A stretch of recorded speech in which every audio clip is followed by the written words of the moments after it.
Hi, I'm Rob, and in this Gems of War video, I'm going to take a look at this Soulforge and tell you what I think is good and bad in there this week, what you should craft and what you should maybe avoid. Also going to take a look at this weekly event troop, the Orc Rogue. Anyway, I went into a shop the other day to buy a camouflage outfit, but I couldn't find any. Anyway, Orc Rogue, a Groshnak ultra rare. Let's take a look at this fella. Steals all gold from the enemy and then deals magic plus 3 damage to an enemy and inflicts bleed. Shouldn't it be the other way around? Shouldn't it like do damage first and then steal the gold? Otherwise you're going up to the person or the creature or thing unharmed, getting their gold without doing anything and then doing damage. Shouldn't it be the other way around? Because that way round, you steal my gold without any damage, I'm going to bash you on the head back straight away, steal my gold back, and get yours for good measure at the same time. Anyway, I digress. Steals all gold from the enemy, deals magic plus 3 damage to an enemy, and inflicts bleed. That is indeed a brutal theft. Gains 5 armor when I take damage, gain 2 bonus gold on 4 or 5 gem matches, and cannot be targeted by spells unless there are no other targets. Yeah, not bad, nothing spectacular though, good in teams potentially where the damage of one of the troops is built up by your amount of gold. Yeah, but kind of distinctly average, nothing fantastic about you, mate. 4 out of 10.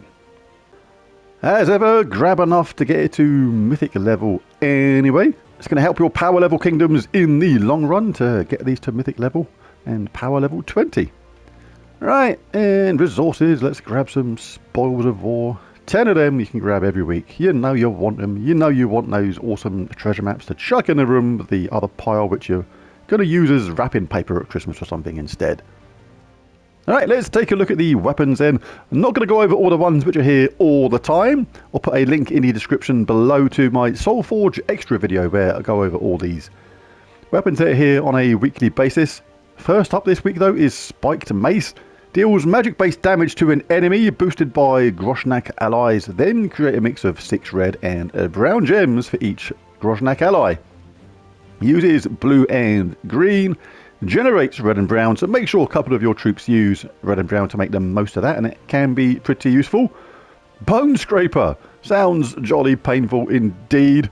Deals magic-based damage to an enemy, boosted by Orc allies, then create a mix of 6 green and red gems for each Orc ally. So a similar weapon, but this one uses blue and brown, generates green and red.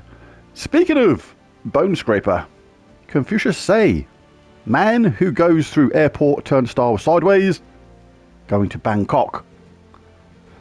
Oh dear. Right, anyway, what am I doing? Yes, bones, scraping them by bone. No, don't go there. It's not a thing. Right, anyway, yeah, pretty good if you've got a couple of green and red using troops in your team who are orcs. And what's next? What's next? Doomed Codex. Good weapon is particularly on something like a Guild Wars Brown Day when you can pretty much guarantee if the team is set up properly regarding the enemy, they're going to be using all brown troops. Dealing scatter damage with a +4 per temporary level boost, then create a mix of 6 brown gems and skulls for every brown enemy. Give 3 magic to all allies. If the enemy has a doom, give 5 more. So that can be a heck of a lot of skulls and stuff. Really, really cool. Can do a lot of damage. Very nice indeed.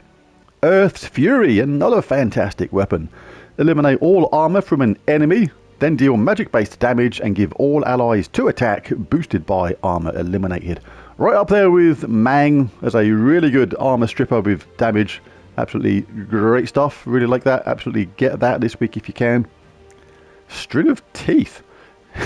Enrage an ally and give magic-based attack to them, boosted by Orc allies, and summon an Orc. Nothing too fantastic about that. It's more collectible than anything. Although the Enrage is actually pretty good. It's just a lowish boost on the attack, which is a little bit annoying. But it does have Raging, which means it enrages itself when you cast it. So you can actually cast this on somebody else, if you like, and get double the Enrage. But you really want to cast it on the top troop, really, to make sure you get the boost in attack. Mace of Groshnak. Kind of the anti-Groshnak weapon in a way. Remove all red gems with no effect. Red gems are the colour that orcs like the most. So by taking them away versus an orc team, you're going to hinder the way that those orc teams work a lot of the time. But make sure you don't use red yourself, otherwise you'll be hindering yourself, which is not really the idea. Once you've taken those gems away, you then deal magic-based damage to an enemy, boosted by the amount of gems removed. If the enemy is from Groznak, or if their battle is in Groznak, deal double damage. So, bit situational, but very good in that situation. Lockstone, gain a barrier, deal magic +3 damage to an enemy, and silence them. I do like this kind of thing. Like, silence is a underrated trait. A silenced enemy cannot collect mana, and they can't cast spells, so pretty good in the right situations, particularly when the enemy's got one sort of troop which kind of makes the whole team tick, and if that gets to cast, then the rest just flows. You can shut them up with a weapon like that. Not bad at all. King Chopper sounds like a nickname given to me by an ex-girlfriend. Explodes magic +1 red gems, grant a random status effect to all Groznak allies, then summon a Groznak troop. So a nice explodey summony weapon. I always like them. Anything else? Anything else? Nope. That looks like... Oh no, Wallhack. Wallhack. Hanging around at the bottom near Macaque. Who misses. Another explodey summony weapon. Explodes magic +1 red gems. Grants a random status effect to all orc allies. Then summons an orc troop. So again, another really cool explodey summony weapon. Explodes gems, getting mana for the team, status effects, and a summon at the same time. Really, really nice. Do like those weapons. Alright, let's have a look at the troops. Nobody particularly fantastic in the summoning stones. I mean, you do have Bork 3000 in this one here, but it's the amount of gems it destroys is based on your magic, so it basically gets better and better as your power and level increases in the game. But go through each of these ones, see if there's anybody you're missing. If you're a newer player, it is certainly worth the roll of a dice on the summoning stones to pick up some troops you may not have. But let's take a look at the Mythics, starting from the bottom. Who's first? We have the Onyx Giant. Pretty cool troop this, I like this. 21 mana cost seems reasonable for a decent spell. Dealing a good amount of scatter damage, then converting 8 gems of a chosen colour to Uber Doomskulls. Uber Doomskulls not only do more damage than Doomskulls and regular skulls, but they have a much bigger explosion area, which means they collect a lot more mana at the same time, so can actually cause a chain reaction on the board and actually get a whole board wipe sometimes. Really, really cool. Do like it a lot. Really good. And creates 2 Uber Doomskulls when I take skull damage is alright. Reduce damage from skulls by 50% again is good. Makes it more viable in first place. Yeah, Onyx Giant. Like it. Fountain of Stars. Quite an underrated mythic, this one. You hardly ever see it in teams, but for generating purple quickly, there's almost nothing to touch it. Converts 5 green gems to purple potions and all brown gems to skulls and cleanse all phase. It's actually pretty good in the right team. And a 15% chance to bless all allies when my turn begins. So yeah, underrated mythic that one, but pretty situational in the kind of team it works in. Doesn't work in a ton of teams, but the ones it does work in can be really, really effective. Oh, Arachnaean Weaver. One of the top mythics in the game for me. Absolutely fantastic. Just take a look at this spell and traits. It's got a fantastic mix of awesome traits and a spell. Web all enemies. When an enemy is webbed, their magic is reduced to 0. This is often going to make their spell insignificantly low powered. Then deal magic-based true damage to the last 2 enemies. Again, really good for targeting those troops which are hiding or stealthy in last place, thinking they're being safe.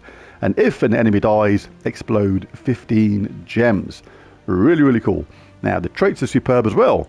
Stealthy. Cannot be targeted by spells unless there are no other targets. Is impervious, so immune to all status effects, Devour, Lycanthropy and Mana Burn. And Creeping Doom. 75% chance to summon a Web Spinner. When an enemy dies, a Web Spinner is a really hard-hitting troop. Does triple skull damage when the enemy is not impervious, and yeah, absolutely fantastic. Arachnaean Weaver. The Wild Queen. She is wild indeed. When she's on form, she's absolutely devastating. Other times can get you into a little bit of trouble if she's in a bad mood. Steals up to, in this case, 45 attack, that's magic based, from an enemy, and give it to my first ally. Then create a huge mix of 22 skulls and green gems. If that connects, you're going to do a lot of damage because your first troop is now buffed up in attack. But if it misses, wow, you can be in a lot of trouble because the enemy can just be gifted a whole ton of skulls and green gems. Always best to try and make sure the first couple of troops on the enemy are entangled first before you cast her, just in case she's in a bad mood and makes a complete mess of that spell. So, yeah, the traits are okay, nothing too fantastic, but yeah, on form, when it works, she's amazing, but it is a little bit of risk versus reward. I, in fact, fired her from my Guild Wars teams a couple of times now for just looking like the situation was unbeatable. Like, there's already a lot of skulls and green on the board everywhere. You cast her, and somehow she manages to, like, get nothing. And it's happened, like, 2, 3, 4 casts in a row. And it's like, girl, you're gone. Be gone. Forever out of my team. So she is good, but be prepared to go now and again when she somehow makes a great situation into a bad one. Just giving you a extra bit of forewarning on that, if you like. Right, let's take a look at the legendaries. I don't usually recommend crafting legendaries from here because they are much easier to get from chests. One Eros, very, very good indeed. Drains 7 mana from all enemies, which is not a lot these days, considering how quickly we can get mana in various methods. But it does inflict Fairy Fire and burn them at the same time, and has a summon. Fairy Fire is really good, inflicts 50% extra damage to incoming spells on the enemy, so that is really good on its own. And has a couple of okay traits as well. Is immune to burning and Fairy Fire itself, and eliminates 1 magic from all enemies when an ally casts a spell is pretty decent as well. So yeah, not bad at all, One Eros. Who else we got? Krampus.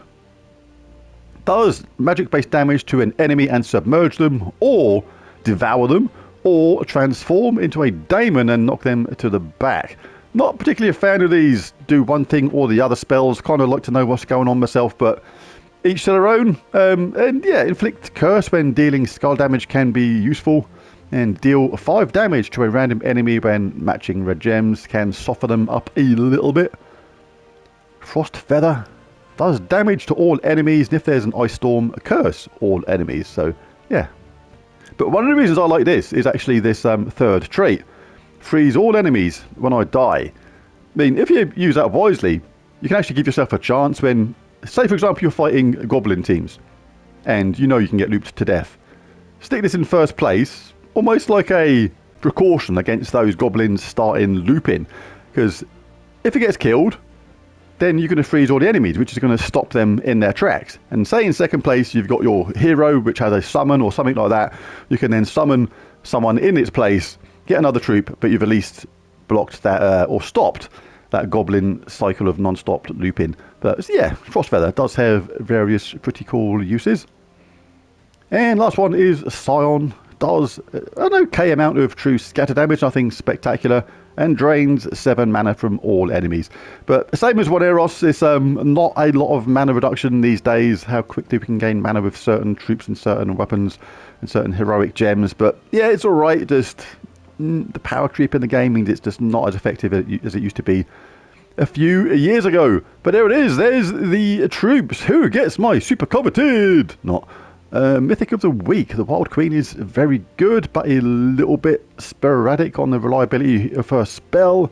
The Arachnaean Weaver, you know what you're getting completely. Fountain of Stars is a little bit limited in its teams, even though it is good. The Onyx Giant, again, is pretty decent. But I can't not give it to Arachnaean Weaver. If you've not got Arachnaean Weaver, then make sure you get it today. Absolutely fantastic spell for a relatively low mana cost, and of course being an elf you can get an easy 50% start with this as well by using King Avalon in your team.